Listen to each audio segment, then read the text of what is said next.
Hablemos de Alemania. ¿Cómo se recuperaron tan rápido después de la guerra y por qué se volvieron potencia mundial otra vez en la economía? Eso vamos a ver hoy. Bienvenidos a otro capítulo de Impacto Bundle. Gracias, Jan, por este rato de compartir experiencias, opiniones, reflexiones, momentos increíbles. Y hoy vamos a hablar de Alemania. Me parece un tema increíble porque, claro, tenemos visiones diferentes, ¿no? Desde México, los dos que vivimos aquí, a un alemán, un español, de lo que ha sucedido en ese país en los últimos años. Yo tengo mi propio juicio, tú ahora nos contarás el tuyo también. Tengo preguntas, tengo dudas, ¿no? Porque Tú ya has conocido a Alemania varias veces. he ido para allá varias veces, lógicamente, de turismo, de viaje, y desde el enfoque de un español, pues claro, es una referencia en Europa, es una referencia, es el motor de Europa, dicen, de la economía europea. Sí, y es interesante porque pues Alemania ha tenido muchísimos cambios en las últimas décadas, ¿no? O sea, incluso ya desde la Primera Guerra Mundial hasta hoy en día se ha cambiado tantas cosas, tantas veces. Justo de eso también nos gusta hablar aquí, ¿no? En Impacto Bundle, el podcast dedicado al emprendimiento, al iniciar, ¿no? Porque el ser humano es un emprendedor en sí, pero también al cambio, ¿no? Wandel en alemán significa cambio. Cambio permanente, nada permanece, todo Nada cambia. permanece. La vida, las personas, la naturaleza. Lo que tú dijiste de Alemania antes de ese podcast me llamó mucho la atención.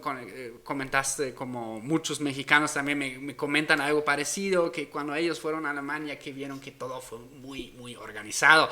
Y me trajiste aquí este libro que se llama Why the Germans Do It Better. O sea, porque los alemanes lo hacen mejor, de John Kampfner.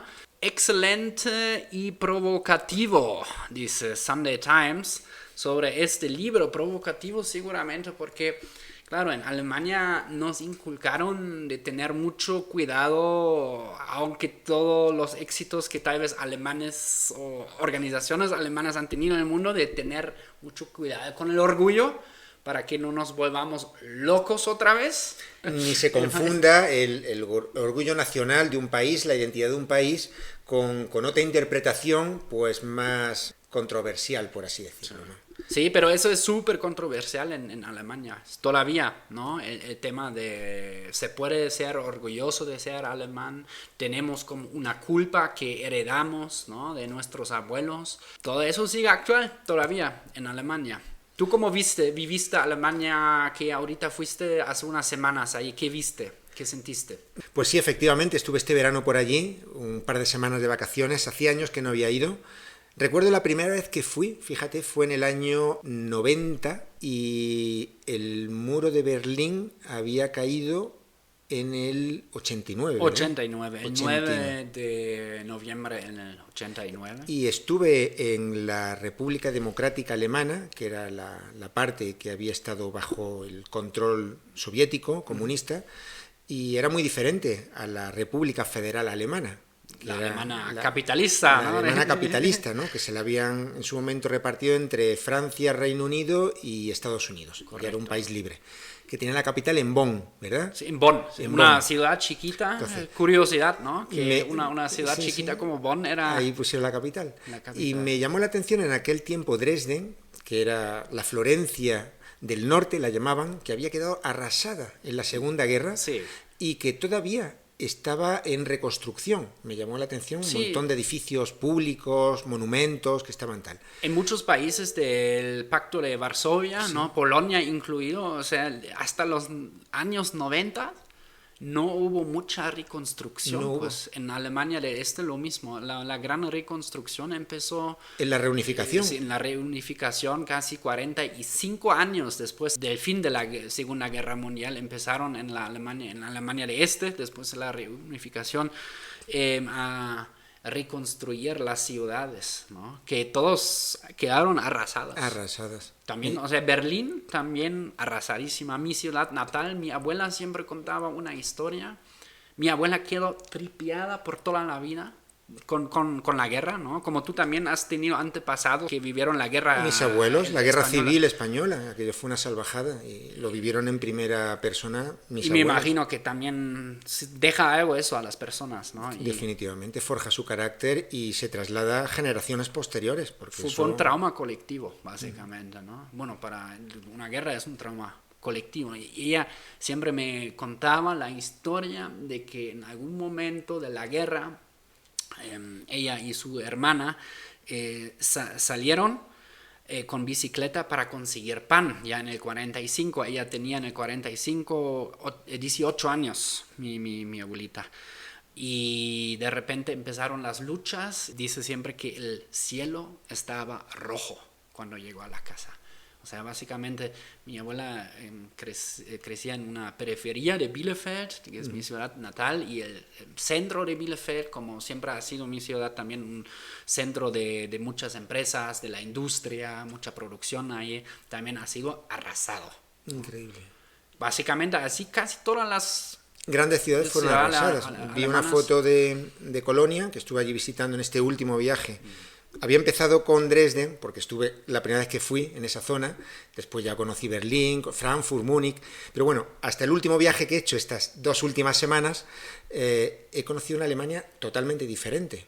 Claro, de la reconstrucción, ¿no? Y han pasado 30 años, desde la primera vez que fui, he ido varias veces durante esos años, pero esta última, pues claro, me ha llamado la atención sobre todo lo bien que funciona todo, ¿no? Teniendo en cuenta que es el corazón de Europa, un país que ha visto mucha integración racial, ha habido mucha inmigración, porque claro, ha habido necesidad de mano de obra que me imagino que han ido incorporando durante estos años, de origen árabe, de origen turco, de origen africano, de origen asiático. Muchos amigos mexicanos justamente me comentan eso cuando vienen a Alemania, de qué interesante es eso, ¿no? De que hay mucha más variedad étnica, digamos, que ellos pensaban, ¿no? Porque lo que no saben que después de la Segunda Guerra, como tú comentas, ¿no? Hubo demanda de mano de obra y llegaron muchos turcos, españoles también, portugueses, trabajadores, pues para las fábricas, para así avanzar con la economía y reconstruir el país. Y ese ha sido, yo creo que el secreto de lo que se ha llamado allí en Europa el milagro alemán. Que es como una referencia que otros países de Europa, pues de alguna manera han querido emular, ¿no? Sí. ¿Cómo lo han conseguido? Es el motor de Europa. Para mí Europa es la economía alemana, quizá también con la economía francesa. Reino Unido ya está fuera de la Unión Económica y también de la propia Europa, es decir, con el Brexit ha salido 100% de todo. Y claro, el motor real económico de Europa es Alemania junto con Francia, y ya en tercer lugar estaría Italia, en cuarto lugar España, y después ya muchos otros países más pequeñitos, ¿no? Sí. Entonces me ha llamado la atención sobre todo la disciplina, el orden, A ver, mencióname un ejemplo. Eso escucho mucho, ¿no? Pero mencióname un ejemplo concreto, tal vez. ¿Tienes una anécdota que te pasó, algo específico? Pues me llamó la atención, pues desde ir a rentar una bicicleta, alquilar una bicicleta, pues para todo el proceso, desde que entras, te preguntan qué quieres, lo que necesitas, cómo te ayudan, el proceso que siguen, la documentación que te piden, todo, absolutamente todo, hasta que sales por la puerta con tu bicicleta, lo fácil, amable, lógico, rápido, eficaz que es todo ese proceso, hasta ir a un restaurante, comprar comida o comprar un boleto de tren, que allí todo es en tren por un lado y para otro, alquilar un coche, un carro, es decir, cualquier pequeña acción, hoteles, cualquier pequeña acción que tengas que hacer, ir a la universidad, pedir información sobre algo. Me llamó la atención la calidad del trabajo, es decir, que ves a las personas con una carga laboral cómoda, no ves a nadie con muchísimo trabajo, o sobreexplotado, o agobiados en el trabajo, ves que disfrutan lo que hacen. Me di cuenta que a partir de una hora, media tarde, no sé, 5 de la tarde, todo el mundo acaba su trabajo fuera y a disfrutar la vida, los parques llenos, a la ribera del río lleno de gente, de familias, de niños jugando, de padres con sus hijos, bicicletas, con los barquitos, es decir, una sociedad muy evolucionada y estoy hablando desde el punto de vista de España, no desde el punto de vista de México. Antes mencionaste, y lo veía así. Antes mencionaste el tema de la integración, ¿no? Me parece interesante ese tema, porque, bueno, yo crecí, por ejemplo, en mi adolescencia durante mucho, mucho tiempo. Yo casi tenía más amigos que eran la tercera generación de migrantes, o sea, de Turquía, ¿no? O recién llegados de todos los lados. Tengo uno de mis mejores amigos, originalmente de Sri Lanka, pues, ¿no? De Jaffna, pero como es tamil se dice, tamil, y hubo esa guerra civil ahí, llegó a Alemania desde muy chiquito. Otro era, turco, pero de Macedonia, y por el conflicto en Yugoslavia obtuvo asilo en Alemania. Otros eran los rusos alemanes que después de la reunificación llegaron a Alemania. Hubo como un trato especial de que si podías comprobar de que tu abuelo o algún antepasado era alemán, daban a mucha gente el pase de regreso, básicamente. Alemania desde Rusia. La nacionalización desde Rusia o desde Kazajstán, desde partes de la vieja Unión Soviética. Y me da gusto que tú lo veas, que ya funcione bien, o sea, que de fuera se vea así, porque en Alemania muchas veces no se siente así, o digamos el discurso público nos quiere decir que, claro, que no todo es perfecto todavía, ¿no? Pero qué bien, que se percibe por fuera, por lo menos, que está bien integrado y es como una unidad y es todo fluido, pues, ¿no? A mí me llamó la atención la integración. Sin duda, como en todas las sociedades, habrá puntos de fricción entre diferentes comunidades o estamentos sociales, ¿no? Pero me dio una sensación de bastante ecuanimidad, igualdad, justicia social y seguridad en todos los sentidos, ¿no? Ya no solo seguridad física, sino es un lugar cómodo y tranquilo para vivir en general, con una calidad de vida muy alta. Pero bueno, independientemente de que, bueno, que en todas las sociedades hay cosas fricciones, hay ¿no? fricciones y hay cosas a mejorar, lógicamente. Claro, siempre. Yo siempre he tenido curiosidad, Jan, por cómo se consigue educar a la población en general en los buenos usos y costumbres, ¿no? En el civismo, en el orden, desde el tráfico, es que se percibe en todos los ambientes allí. Hay una cosa que, o sea, normalmente sí, destaca mucho esa parte de tráfico que está mucho más tranquilo, como civilizado, digamos, entre comillas. Pero hay una parte, si vas en la autopista alemana, has ido, donde no hay límite de velocidad, pero también Pero ¿qué pasa si tú vas en la mera izquierda, ¿no? O sea, donde van los más rápidos. No puedes hacer eso. En el carril más izquierda, ¿qué pasa? O sea, si solo vas con 150 kilómetros por hora, que más tarde o temprano, ¿qué va a pasar? Hombre, se van a poner detrás de ti. Va a llegar un Mercedes. Un Mercedes con las luces pero aún así son muy civilizados. Aún así lo son. Bueno, pero eso no es civilizado. Que llegue un Mercedes a casi 180 por hora. Pero es que no está quebrantando la ley. Si es que allí no hay límite de velocidad en las autopistas. La culpa es del que se pone en el carril izquierdo a solamente 140 por hora. Porque yo recuerdo que iba en el intermedio de los tres carriles, iba en el de en medio entre 120 y 140. Y me pasaban por el izquierdo a una velocidad que no me imagino a cuánto podían ir, pero seguramente iban a 180, porque me pasaban a una velocidad brutal. Y yo he visto hasta 300, o sea, estimamos nosotros en el de medio, en el carril de en medio, y o sea, ya vas a 180 o algo así, y de repente, incluso que vayas a 180, de repente viene un coche. Es así. Impresionante. Bueno, y ausencia total de autoridad, de policías. ¿Así? En general. Hay como ciertos puntos de conflicto ahorita en Alemania que siento como en los centros, en las ciudades, hay bastante problemas. En mi ciudad natal, por lo menos, hay bastante problemas. ¿Tú cuáles ciudades visitaste? En este último viaje estuve en Bonn, estuve en Düsseldorf, estuve en Hannover, estuve en Hamburgo. Okay. ¿Y no sentiste como en un momento? No vi presencia policial. Y bueno, ¿Tampoco te sentiste inseguro que en algún momento te ponen a asaltar o algo? Los centros son siempre sitios muy concurridos, jóvenes, pandillas. Me imagino que están fumando. O sea, pandillas, sí, de jóvenes, así. Que están, pero no pandillas de... No pandillas de pandilleros, no, de grupos de jóvenes. Sí. Se huele perfectamente la marihuana. No es un tema, simplemente ves ahí, pues que están allí, ¿no? Pero no ves una situación de delincuencia ni de ves familias completas, ves niños, es una Sí, cosa normalmente sí, pero hay también zonas que son sin más duda, conflictivas. sin duda. Sí. Yo no las conocí. Sí, qué bien. Pues sí, como tú comentaste ahorita un poco del cambio que tuviste de Alemania de hasta hoy en día, que ya reconstruyeron todo, ¿no? Que Dresden hoy en día es una belleza de Es ciudad. una joya de la arquitectura. Sí.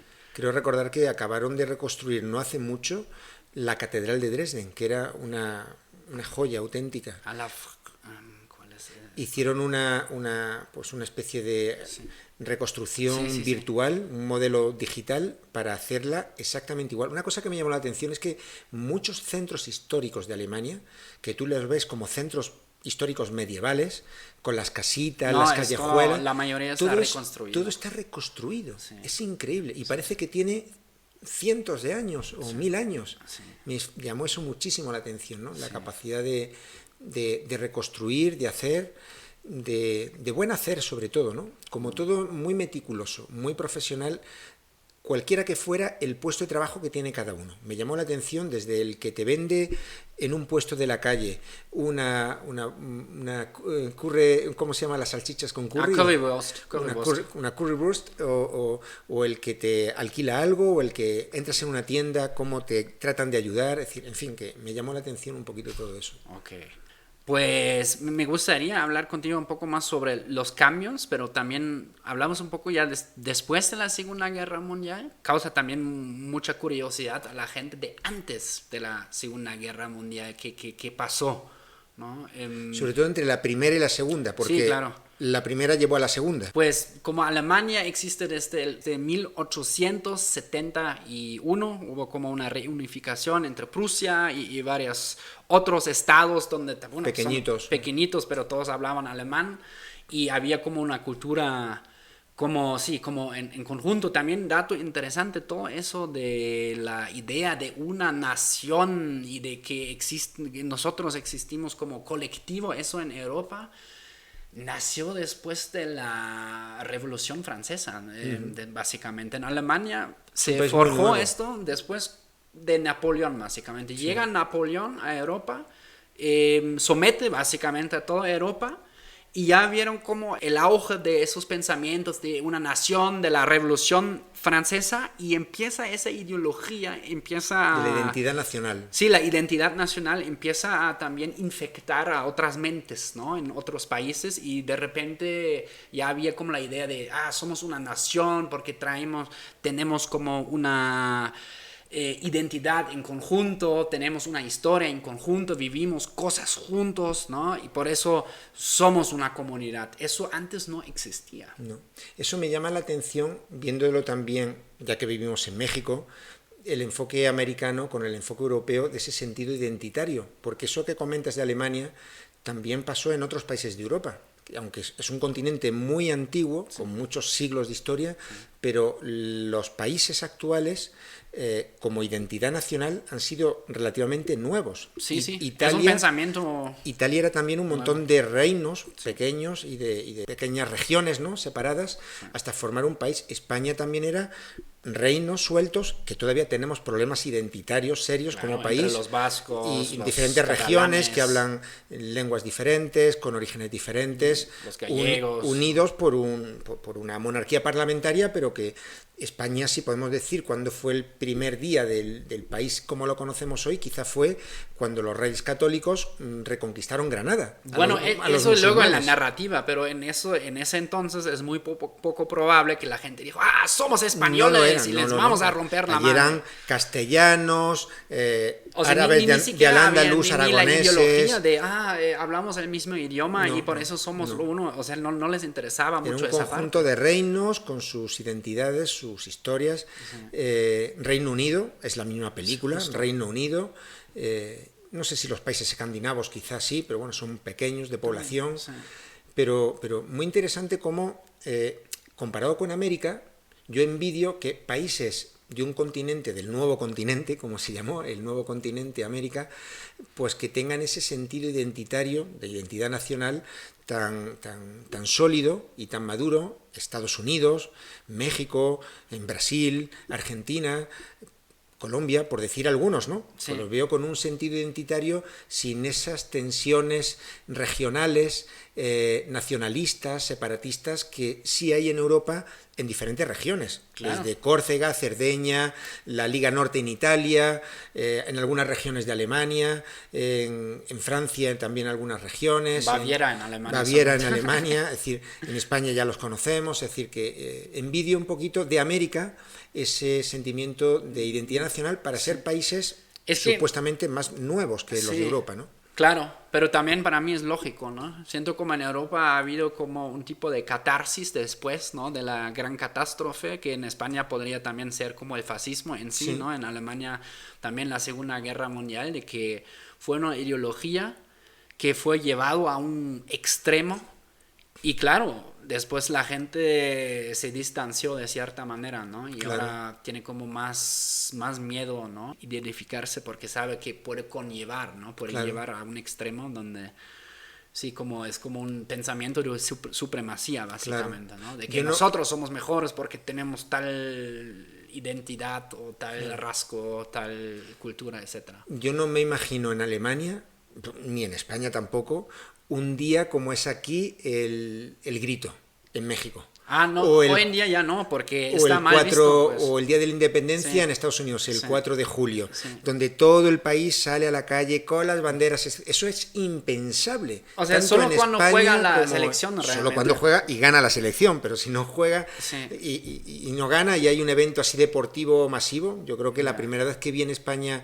algo así fue cuando fuimos campeones del mundo. Sí. La única vez. Incluso ahí hubo broncas. Me acuerdo que en ese entonces yo estuve en Pamplona, que por parte hay mucha influencia vasca ahí, y el día siguiente después España gana el Mundial en la final contra, ¿quién fue en el 2010? ¿Fue en Sudáfrica contra Holanda fue? ¿Holanda fue? Holanda, sí, fue contra Holanda, sí.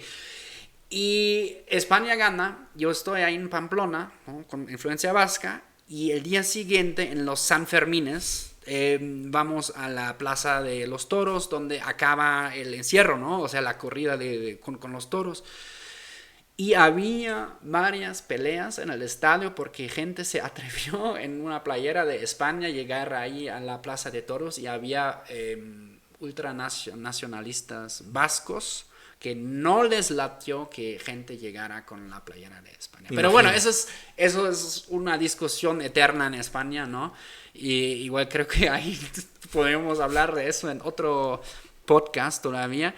Pero lo que a mí me gustaría destacar un poco es como toda la transición. No solo en Alemania, también en Europa ha habido como transiciones muy fuertes en los últimos 100 años. Sí. ¿No? Primero el nacimiento de un sentido nacional, de una identidad nacional. En muchos casos en Europa llevado al extremo, en todos los países. Sí.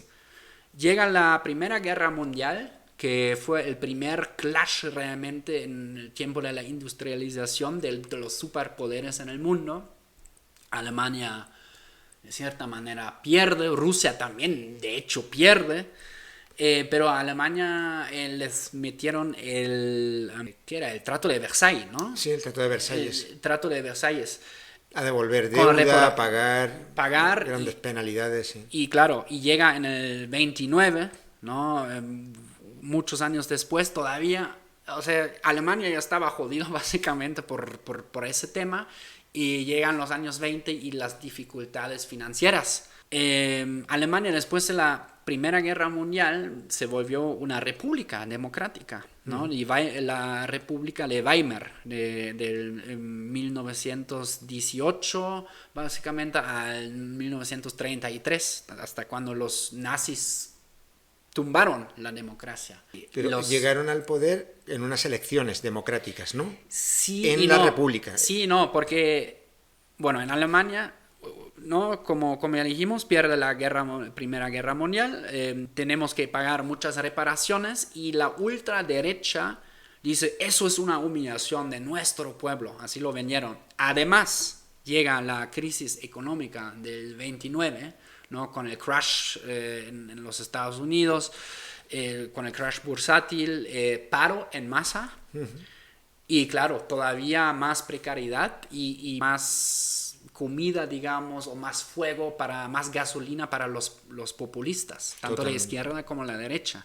Entonces, en muchos países, en Alemania también, casi antes de la Segunda Guerra Mundial, hubo situaciones que parecían como una guerra civil, pero todavía no llegaron, pero estaban a punto de... Había muchas luchas en Alemania, en ciudades grandes, entre paramilitares de izquierda versus paramilitares de la derecha, que era la SA, de los nazis básicamente. Sí. Y todos los partidos del centro poco a poco se disolvieron y hubo una polarización muy fuerte en los extremos. Fue creciendo más. En algún momento los nacionalsocialistas, creo que en el 32, si no me equivoco, ya obtienen como una mayoría, pero es relativa, no es absoluta. Todavía el gobierno de Hitler necesita la aprobación en el 33 de los conservadores para pasar una ley que fue como el Ermächtigungsgesetz, como la ley del empoderamiento, así dicen, como que Hitler básicamente usó para apagar el Estado de Derecho. Incluso así, gran parte de los alemanes no contradijeron a la dictadura.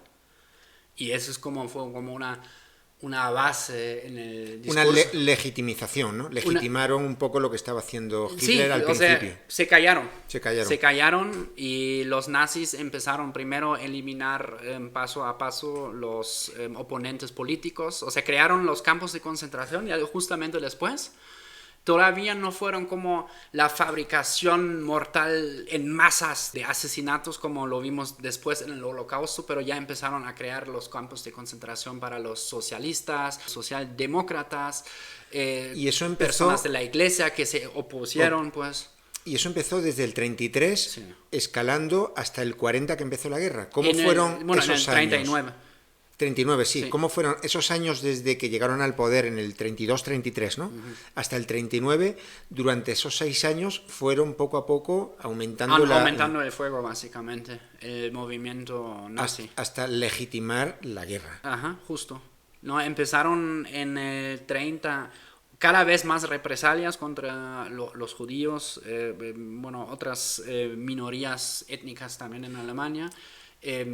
Y una duda que siempre he tenido, ¿cómo se pudo de alguna manera coexistir ese abuso del régimen nazi de Hitler con respecto a ciertos sectores de la sociedad, cómo el resto de la sociedad, sin ser quizá colaboradores en hacerlo, pero por omisión, permitieron o normalizaron algunos abusos, ¿no? Sí. ¿Cómo se vivió eso a nivel país? Porque, claro, hasta que no te ves en una situación así, no puedes juzgar. Pues sí. Pero si tú ves que el gobierno empieza a molestar a tu vecino porque es socialista, o porque es judío, o porque es una minoría, o porque es algo que opina diferente. Claro, uno no sabe qué hacer, ¿no? ¿Debo yo de poner en riesgo a mi propia familia, a mi propia seguridad por defender a mi vecino? ¿Debo de callarme? Debe ser algo muy complicado, ¿no?, de gestionar esa situación, ¿verdad? Pues sí, es como básicamente la discusión o el conflicto que siempre hemos tenido nosotros como alemanes con la generación de mis abuelos, por ejemplo, ¿no? Porque había los de la generación de 68, más o menos la generación de mis papás, ¿no? O sea, de las revoltas estudiantiles en el 68, en todo el mundo, ¿no? También en los Estados Unidos, que era más de izquierda, y decían, ustedes se hicieron culpables porque no dijeron nada, porque colaboraron, porque simplemente, incluso si no eras socio de la NSDAP, ¿no? del partido nazi, simplemente por el hecho de no haber levantado la voz y todos se quedaron callados, pudo pasar, que es un hecho, pero muy difícil, ¿no? Esa dimensión moral, ¿no? De nosotros estar instruyendo generaciones anteriores, ¿no? Sí, es un debate parecido a lo que pasó en España con la guerra civil. Imagínate que hay pocos países que se han autodestruido o han intentado autodestruirse tantas veces como España, ¿no? Y la Guerra Civil Española fue, que empezó en el 36 y acabó en el 39-40, por eso nos libramos de la invasión nazi, entre otras cosas, ¿no? Porque ya España... Fue Franco, fue su compa, Hitler. Ya, pero como ya estaba destruida España, ya no había nada más que... Ni podía participar, ni podía aportar, no, carecía ya de interés. España ya tenía sus propios problemas. Pero tú imagínate la mitad de un país contra la mitad del mismo país, ¿no? Sí, hermanos pero contra muchos hermanos, de la, digamos, de la mayoría que no decía nada, también muchos, pues sí, no pasa nada, ¿no? Alemania y cada vez más estaban apoyando a Hitler, pues. O sea, después ya no hubo elecciones, que yo sepa, o sea, por lo menos no elecciones oficiales, ¿no? Que podemos tomar en serio. Tal vez sí hubo una que otra elección, pero era propaganda, básicamente, ¿no? ¿Y cuál crees tú, que es otra duda que siempre a mí me ha fascinado de Alemania, una vez que acabó la guerra, una vez que ya se pacificó el país, se repartió por partes entre los aliados, ¿no? Durante unos años, entre los rusos, americanos, británicos y franceses, una vez que ya se regresó la autonomía a Alemania, fue un reto por delante increíble, ¿no? De cómo curar las heridas de una guerra como país, como sociedad, y reconstruir un país, ¿no? A la generación de mis abuelos, por ejemplo, nunca les gustó mucho hablar mucho sobre la guerra. De repente a muchos les gustaba describirlo así, sí, eran los nazis, de repente llegaron y después desaparecieron. Pero a ver, o sea, también va a haber gente que participó, ¿no? Que en muchos niveles, o sea, sí. Eso no se hace solo. Por eso fue un gran, mejor olvidarlo y de reprimirlo, ¿no? En sí, vez un tema tabú, ¿no? Tabú, pasar era tema página. tabú. Mi abuelo jamás en la vida yo lo escuché hablando de la guerra, pero yo sé que él luchó, tenía 17 años y lo agarraron los rusos y lo meten con 17 años a un gulag, ¿no? De los campos de trabajo de los rusos. Ahí estuvo 1 año, 2 años y regresó, pero en sus huesos básicamente. Y nunca habló de la guerra él. ¿Sabíamos que estaba en la guerra? Sí. ¿Sabíamos dónde más o menos estaba luchando? Sí, en la frente del este, pero jamás habló de la guerra. No sé qué hizo, si mató a alguien, si no sé qué le hicieron a él, tampoco... ¿No? O sea, también me imagino que fue un horror para un chavo de 17 años estar en medio de todo esto. Porque, qué locura. ¿no? Tú no lo elegiste, básicamente. Y a nivel procesos, a nivel organización, a nivel filosofía de trabajo, ¿cuál crees tú que fue el secreto de este milagro alemán de que de un país arrasado hace 80 años se convierta en pocas décadas en una potencia? Otra vez, señor. Tuvimos un poco de suerte porque los gringos nos ayudaron un poco, ¿no? Hubo el Marshall Plan, pero pues el Marshall Plan era para toda Europa. Claro, eso es. Y Alemania solo estaba en puesto número 4 a la hora de recibir el dinero. Es que ya había mucha industria, pues. O sea, Hitler incluso hizo crecer mucho la industria alemana por la guerra, porque la necesitaba, ¿no? Entonces había muchas empresas todavía hoy famosísimas y activas, ¿no? Son de origen nazi, Volkswagen, o del origen nazi o de origen de incluso época. Antes, ¿no? Volkswagen fue un invento de Hitler, Krupp, ¿no? De acero. Alemania necesitaba mucho acero para las armas. Bayer, ¿no? Que también tuvo su participación infame en el Holocausto porque hacía el ciclón B, básicamente, ¿no? Para matar a la gente en las cámaras de gas. Muchas empresas participaron. Ya había el know-how, básicamente, el nivel de organización. Fue relativamente sencillo, entre comillas, reactivar la industria y la economía del país. Las personas estaban allí, tenían el know-how y simplemente empezaron a trabajar duro, ¿no? Sí. Pero bueno, claro, lo que tú dices, ¿no? De la organización, del pensamiento, eso claro, obviamente ya también antes había existido, ¿no? Antes Alemania, incluso antes de la Primera Guerra Mundial, era conocido como el país de los pensadores y de los filósofos, ¿no? De los Dichter en Denker, o sea, dicen de los pensadores y de los poetas, ¿no?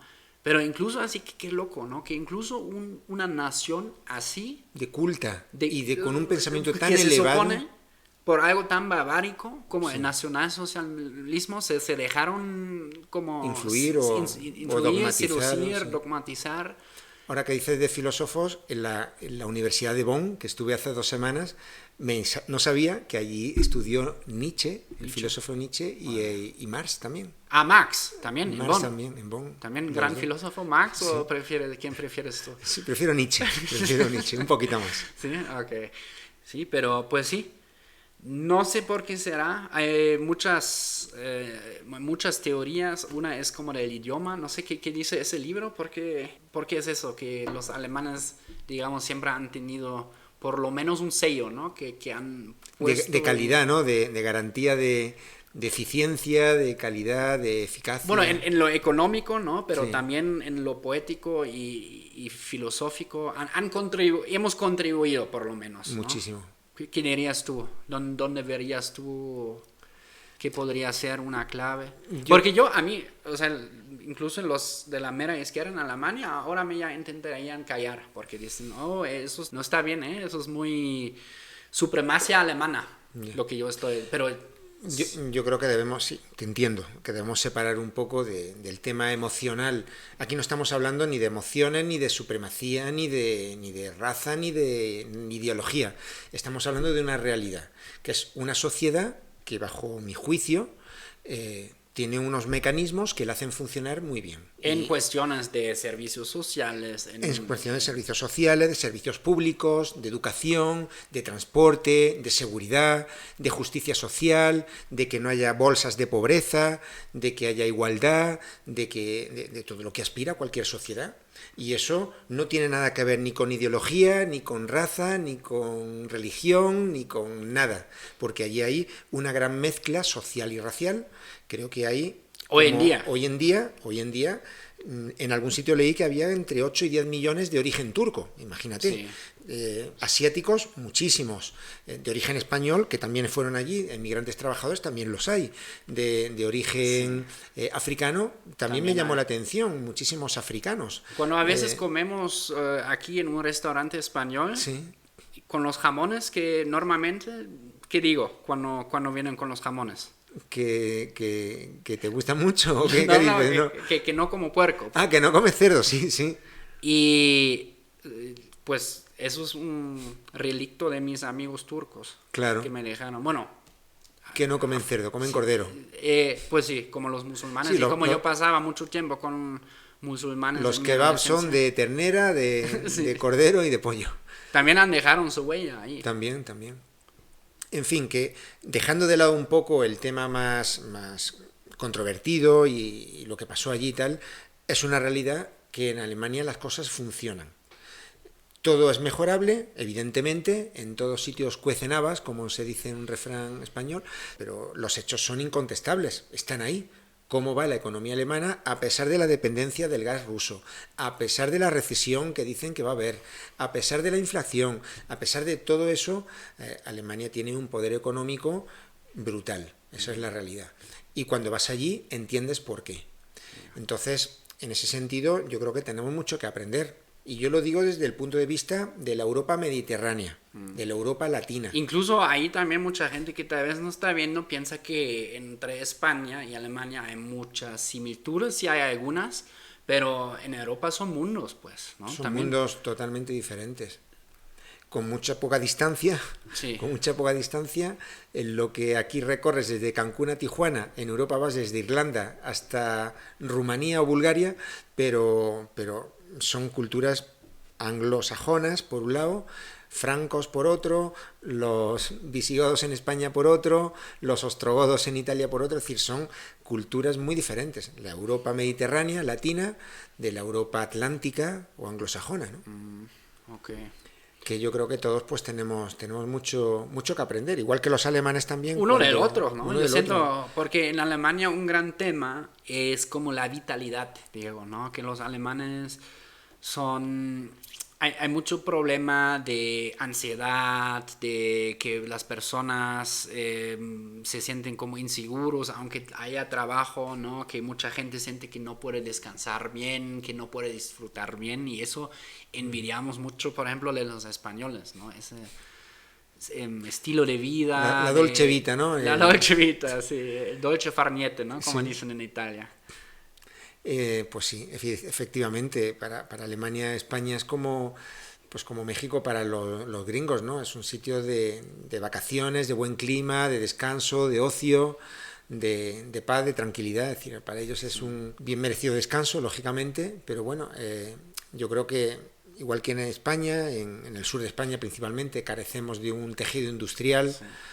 Potente, dependemos demasiado del turismo, dependemos demasiado de la agricultura.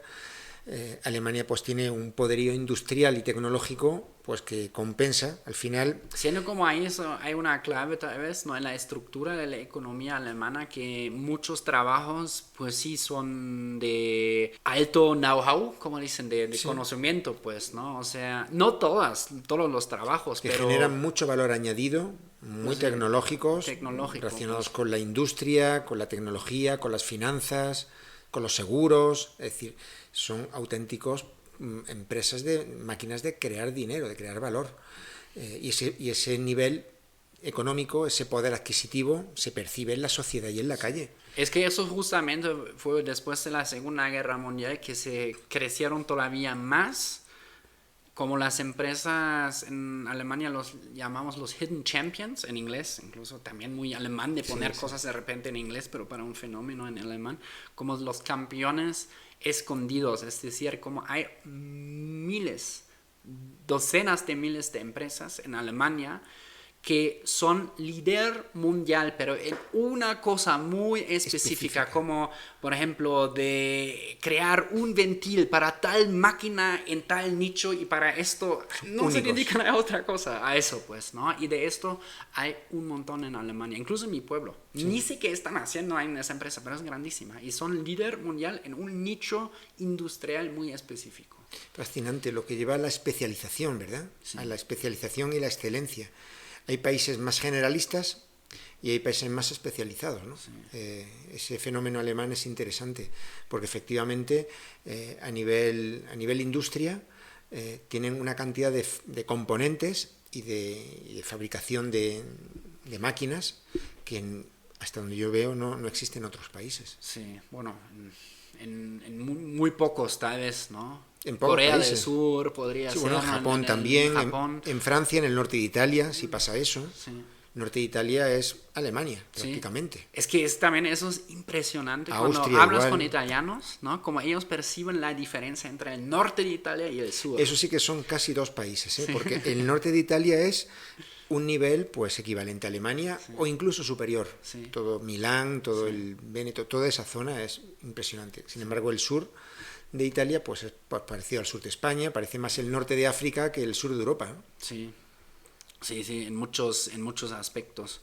¿Y qué crees tú que va a pasar con Alemania en esta nueva reconfiguración europea? Porque esto de la guerra de Ucrania y Rusia yo creo que nos ha dado una sacudida en Europa importante, ¿no? Para tomarnos en serio la no dependencia a nivel defensivo de Estados Unidos y a nivel energético de Rusia. Yo creo que esto va a ser una...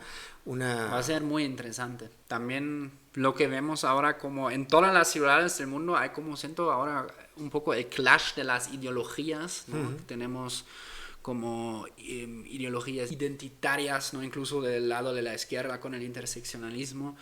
Hay muchas ideologías que están chocando. Siento como... Espero que no se divida tanto la sociedad. Sería una pena, pues, ¿no? Si ya no es posible de llegar a un consenso, digamos, en una sociedad, y se divide la sociedad en muchos grupos diferentes que cada uno vive en su burbuja.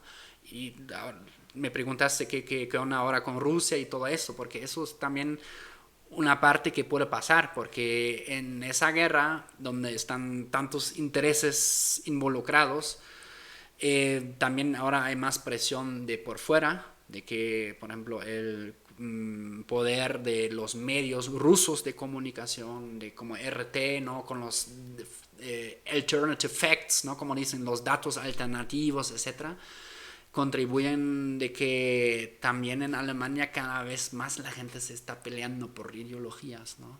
Sea vacuna, sea migración, sea que ser alemán, sea pro Rusia contra Rusia, pro Estados Unidos contra Estados Unidos. Veo mucho populismo, me preocupa, la verdad, un poco, ¿no? Son tiempos muy inciertos y... Pero yo creo que en estos tiempos inciertos esa radicalización de ideologías pasa en todos los países, no solo pasa en Alemania. Es un momento... Sí, en México también existe, en los Estados Unidos también existe. Es un momento propicio para que los populismos saquen ventaja de sus ideologías radicales, ya sean de un color o de otro color, y agiten a las masas para levantarlas contra el poder establecido, el que bueno, sea, así ¿no? eso siempre reclaman, ¿no? Casi, bueno, un montón de ideologías, ¿no? De que van contra el poder establecido para ya poder por fin crear más igualdad, pero bueno, al final lo que crean es muchas veces lo contrario, ¿no? Pero yo creo que cuanto más madura es una sociedad y cuanto más maduras son sus instituciones, más indemne o más fuerte es para no verse influida por estas sacudidas temporales de ideologías populistas. Tanto de izquierda, de derecha. Sí, da igual el color, da igual de un lado que de otro. Pero digo que cuanto más madura es una sociedad y sus instituciones, más fuerte es para protegerse de esos ciclos populistas que pueden venir por circunstancias sobrevenidas, ya sea una guerra, una pandemia o una guerra mundial zombie, da igual. El caso es que van a pasar cisnes negros, como lo dice nuestro amigo Nassim Taleb, ¿no? En Antifrágil, en el libro de Cisne Negro, que son eventos que suceden impredecibles, que no sabes cuánto van a durar ni las consecuencias que van a tener, ¿no? COVID, por ejemplo. COVID, la guerra de Ucrania o otra cosa que pase. No sé si ahora China va a atacar a Taiwán, no lo sabemos. Y Estados Unidos se va a poner a defender a Taiwán y ya va a haber un conflicto entre China y Estados Unidos.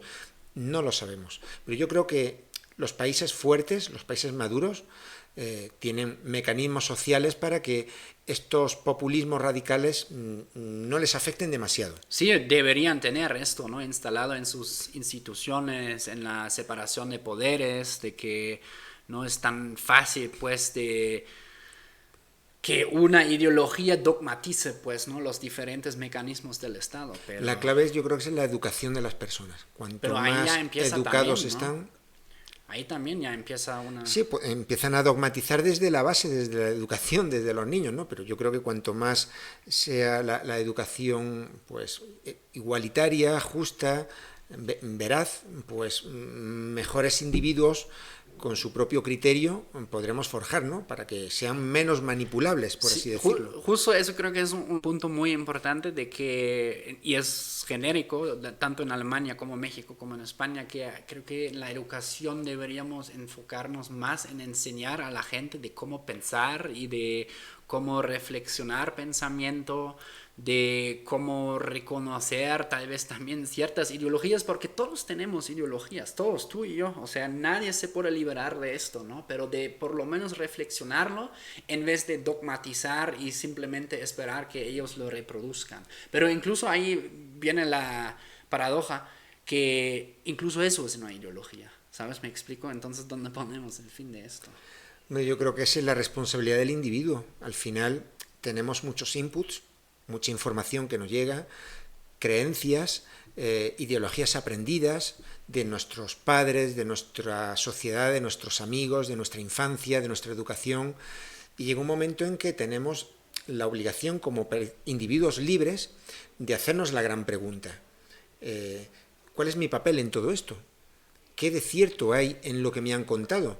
Y poco a poco empezar a evolucionar como personas y tener nuestro propio criterio, claro, y no creernos lo que nos han impuesto, ¿no? También. Y en ese momento alcanzar la libertad de opinión y de pensamiento y no asumir lo que nos han inculcado desde pequeños como si fuera un dogma de fe, que es lo que pasa pues con lamentablemente en muchas sociedades, ¿no? Que tienen a los niños, que son el tesoro nacional, pues de cualquier país, es el futuro de la nación, el futuro de la humanidad. A mí me gustaría pues que tuvieran mayor libertad de elección sobre su modelo de pensamiento, ¿no? A la hora de forjar su propia personalidad. Sí, de hecho hablamos una vez ya de que podríamos incluso hablar de esto en un podcast solo sobre ideologías, pues, ¿no? De cómo se reproducen, porque hay un filósofo que dice, no las personas tienen ideas, sino las ideas tienen personas, ¿no? Y son como... nosotros somos básicamente la carne que usa un virus, que son las ideas, y nada más se van reproduciendo de una mente a la otra, ¿no? Y las ideologías inevitablemente yo creo que van a ir extinguiéndose, porque muchas de las ideologías que tenemos ahora, de las creencias, son de tiempos pasados. Sí, pero se van evolucionando, pues, ¿sí? ¿No? Hay nuevas ideologías relativamente nuevas en la izquierda, en la derecha, etcétera, ¿no? Pero muchas no se adaptan a los cambios tan rápidos que está viendo las sociedades. Y yo creo que muchas están... Y ahí entra el populismo para... desactualizadas, ¿sí? Ahí entra el populismo para agitar a las masas. Para agitar y como llena un vacío, pues, sí. ¿No? Y volviendo otra vez, Jan, a Alemania, que nos hemos desviado un poquito, súper interesante, ya hablaremos en otro episodio de ideologías y de educación. Volviendo a Alemania... la parte defensiva, la parte militar, la parte del ejército, ¿cómo se vivió esa nueva etapa después de la guerra? Porque era una situación bastante sensible, ¿no? Sí. Si tener o no tener, si era durante mucho tiempo no teníamos ejército incluso, ¿no? O sea, fue, creo que en los años 50, si ya pudimos otra vez construir un ejército. Todavía con los gringos mirando básicamente, ¿no? ¿Qué estábamos haciendo? En algún momento incluso nos dieron permiso a entrar a la OTAN, ¿no? De ahí Alemania ha sido relativamente en términos militares un enano. Siempre se hablaba después de la Segunda Guerra Mundial un poco de la dualidad entre Francia y Alemania. Alemania básicamente era la parte fuerte económica de Europa y Francia pues la parte militar, ¿no? Bueno, cae el muro. Alemania no representaba como ese muro contra el socialismo básicamente, ¿no? O la barrera contra el socialismo ya cayó. Y ahora siempre hemos vivido básicamente con ese paradigma de que Alemania militar, con cuidado para que no se los bote la canica otra vez si queremos empezar una tercera guerra mundial, ¿no? Sin embargo, ahora ha cambiado. Ha cambiado porque está Rusia al lado. Ahora creo que ha habido también, yo sé que en México hay muchos que están a favor de Rusia. Yo veo muchas noticias, me gusta leer los comentarios y veo mucha aprobación. Siento como mucha de la aprobación de Rusia en América Latina nace del resentimiento que tienen contra los Estados Unidos, que lo veo justificado en muchas partes, pero no hace mejor lo que hace Rusia. Rusia...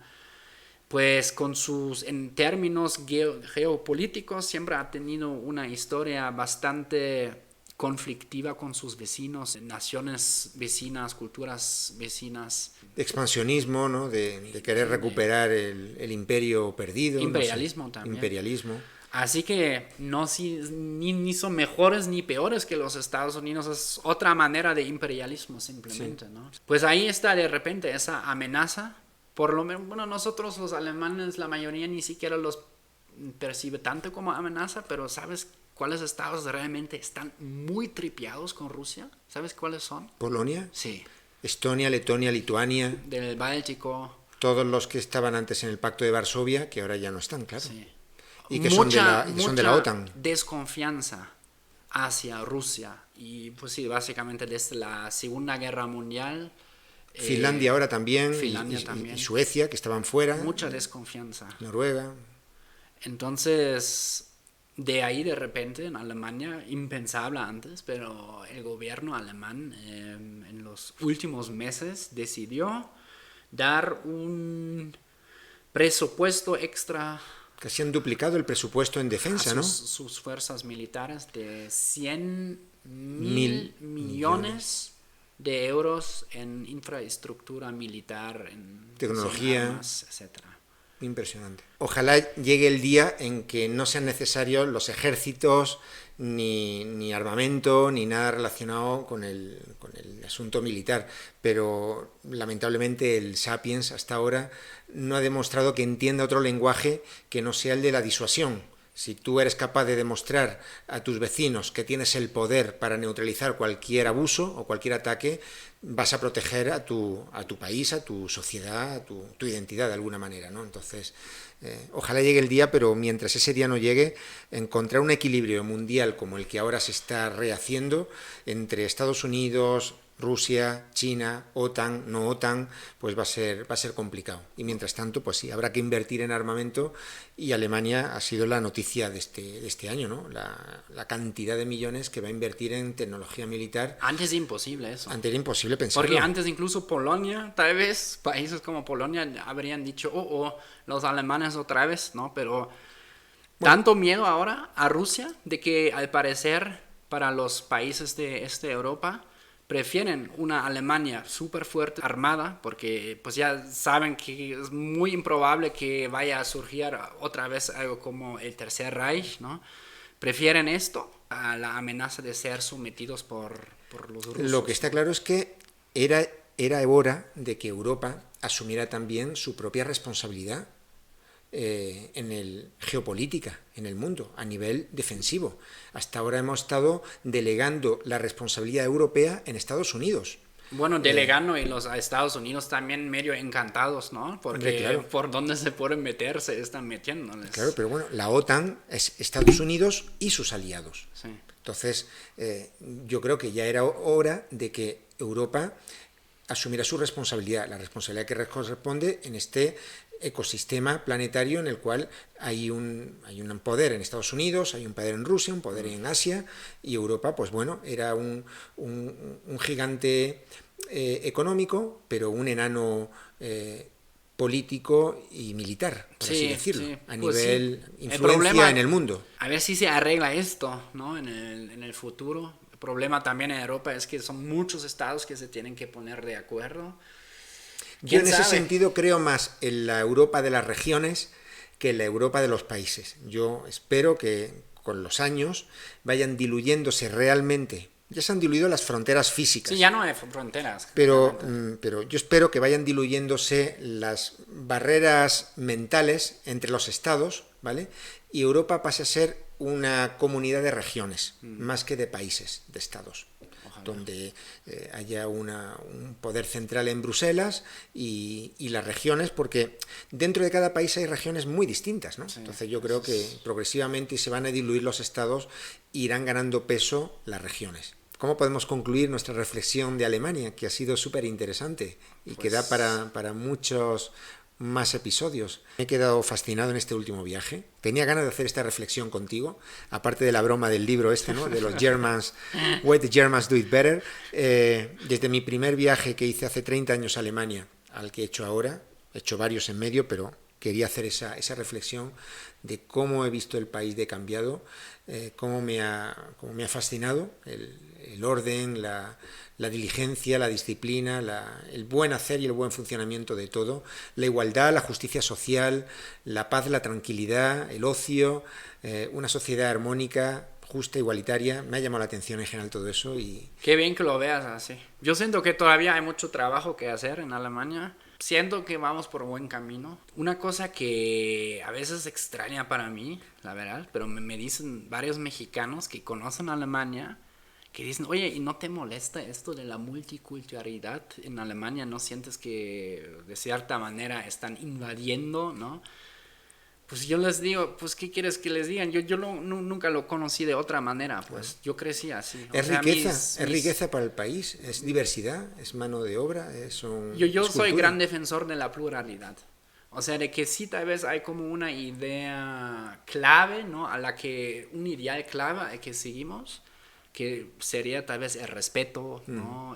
También me gusta mucho la tolerancia y la apertura de abrirnos a ciertas ideas e influencias, pero con seriedad, y eso me gusta de Alemania. Y pues sí, mis compas desde el kinder han sido muchos migrantes, pues, ¿no? No lo conozco de otra manera. Claro. Pero me han comentado muchísimo eso. De, oye, ¿cómo ves? Pronto ya no voy a ver güeritos en Alemania, así me dicen.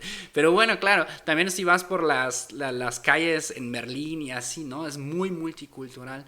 Pero la verdad yo lo veo más como una bendición y es una tendencia mundial que vamos a tener. En todos los países. Vamos a tener muchísima pluralidad en todos los países. Europa creo que va a necesitar en los próximos años cientos de millones de inmigrantes que inevitablemente van a ser africanos. Eso es así.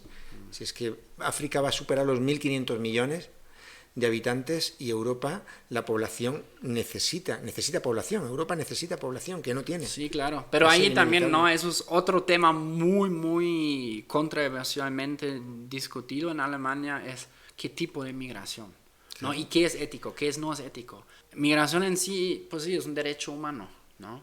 Pero claro, también puede desestabilizar una sociedad si hay demasiada migración de un cierto tipo. Está claro. Imagínate que ahora todos los alemanes de clase baja vienen a Ciudad de México y hacen aquí sus fiestas de cerveza y su desmadre aquí. También, no sé, representaría un problema. Estamos hablando de una inmigración legal, controlada, organizada, estructurada. Pero el problema justamente es, y eso es el gran dilema en Europa, siento, moral y económico y social, de que hay mucha migración sobre todo desde África, de situaciones precarias, tienen el derecho de emigrar, pero en Europa pues hay dificultades de integrar a esas personas, ¿no? En Alemania, ese va a ser el reto de Europa, integración. En Alemania antes era más tolerante todo el tema, pero hubo un punto en el que la conversación se volteó. Fue cuando en Colonia en el 2014 o 15 hubo fin de año y hubo casos masivos de molestos violaciones, y la mayoría de las personas que realmente los pusieron enfrente de un juicio o enfrente de un juez y los mandaron a la cárcel o no, eran de origen de 3 países en el norte de África. Entonces de ahí ya cambió la narrativa. Claro. ¿No? Antes era más, sí, están bienvenidos todos. Pero ahora es como... Viene todo tipo de personas, claro. Sí. Al final el reto es integrarlos y que no haya guetos. No todos. Y el que no se adapte a la sociedad, a las normas de convivencia y de civismo, pues lamentablemente no podrá pertenecer a esa sociedad. Sí. Eso es difícil decir en Alemania. Eso ahí te señala muy rápido, de que, eso es racista, eso no puedes decir. Eso no es racista, estamos hablando de personas que están con la ley y con la sociedad, sí, y personas que están fuera de la ley. Claro. Da igual la raza, la religión. Pero luego hay otros que dicen, ay, pobrecitos, no también son víctimas del sistema, ¿no? De que son víctimas de los pinches europeos que hicieron el desmadre en África, que todo es muy inestable ahí, pues, ¿no? Que es básicamente la culpa que nosotros dejamos ahí, y a resultado a eso hay ahora mucha migración. Bueno, hay más factores, obviamente, ¿no? Muy interesante. Pero yo me quedo con eso, con el pluralismo, el cambio. Creo que me aprecio de Alemania lo que tú dices también, la organización, sociedad civil, pero siempre hay mucho que trabajar. Sin duda. Iremos siguiendo la evolución de Alemania en Europa y en el mundo. Ojalá. Me ha encantado esta reflexión, Jan. Muy bien. Muchísimas gracias. Pues eso también, ese capítulo lo hicimos para muchos de ustedes porque nos llegan por redes sociales muchas preguntas, a mí también por los otros canales que tengo sobre Alemania, ¿no? Si les interesó esa plática sobre emprendimiento, cultura laboral, cultura en general de un país específico, pues coméntenlo abajo. También podríamos hacer otro episodio sobre México o sobre España o sobre cualquier país del mundo, ¿no? Con este enfoque en Impacto Wandel, dedicado al emprendimiento, porque todos los humanos, como tú dices siempre, Vicente, somos iniciadores en potencia. Tenemos el ADN emprendedor en la sangre, ¿no? Y emprender también siempre fuera de lo capitalista significa de adaptarse al cambio y aprovecharlo, sí, y sacar lo mejor de él. De eso trata ese podcast, así que... Muy bien. Me ha encantado, Jan. Muchas gracias. No, a ti, Vicente. Y nos vemos en la próxima, ¿no? Nos vemos en la próxima. Hasta luego.